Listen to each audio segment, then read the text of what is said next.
Ada hal-hal di dunia ini yang kecil tapi pengaruhnya luar biasa besar, seperti lalat buah.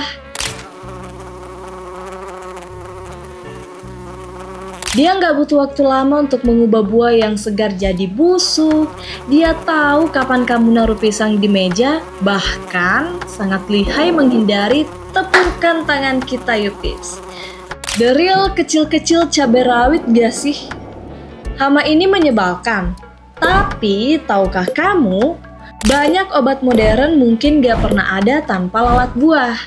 Yuk, kita bahas di Tahukah Kamu agar kamu jadi tahu. Sebelum kita berkenalan dengan hewan tengil yang satu ini, kamu harus tahu kalau setidaknya ada 6 hadiah Nobel yang diberikan untuk penelitian yang menggunakan lalat buah sebagai objek utamanya. Jadi, meski nyebelin di dapur, di laboratorium mereka-mereka ini ibaratnya asisten profesor yang cerdas banget. Apa aja sih? Yang pertama, rahasia genetik oleh Thomas Hunt Morgan. Morgan membuktikan bahwa gen itu terletak di kromosom dan merupakan unit fisik pelarisan sifat. Berkat lalat buah, kita jadi tahu kenapa anak bisa mirip dengan orang tuanya.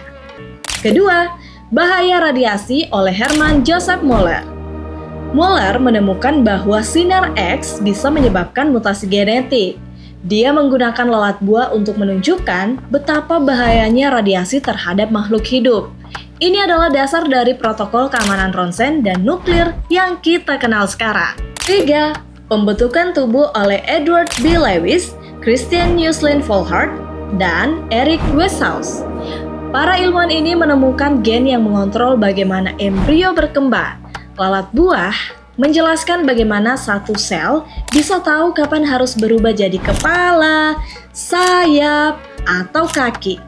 Prinsip ini berlaku sama dengan pembentukan janin pada manusia.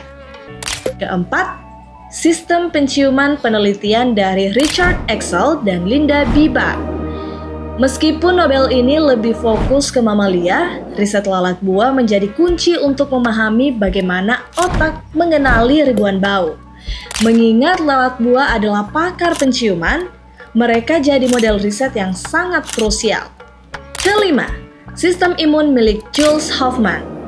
Hoffman menemukan protein pada lalat buah yang berfungsi mendeteksi mikroba jahat.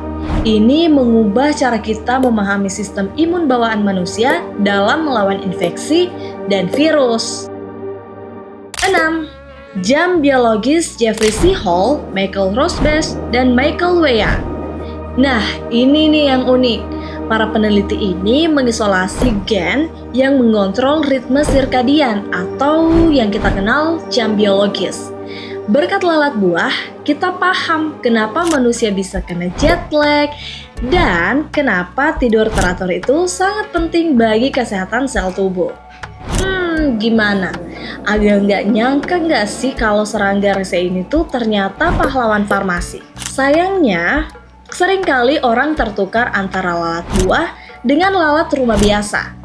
Secara ilmiah, lalat buah yang digunakan di laboratorium adalah spesies Drosophila melanogaster. Berasal dari bahasa Yunani yang berarti pencinta embun karena mereka aktif di pagi atau sore hari.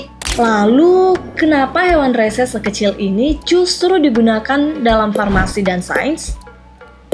Kenapa bukan hewan lain? Kalau dipikir-pikir, effort juga ya para peneliti ini membedah hewan sekecil itu, mengamati mereka yang bahkan gak terlihat kadang-kadang karena terbangnya selincah itu. Itulah tadi seputar hal-hal menarik soal lalat buah. Bersama saya Rahmati Ardi, kita bahas hal-hal menarik lainnya di Tahukah Kamu agar kita jadi tahu. Hanya di Unhas TV. Bye!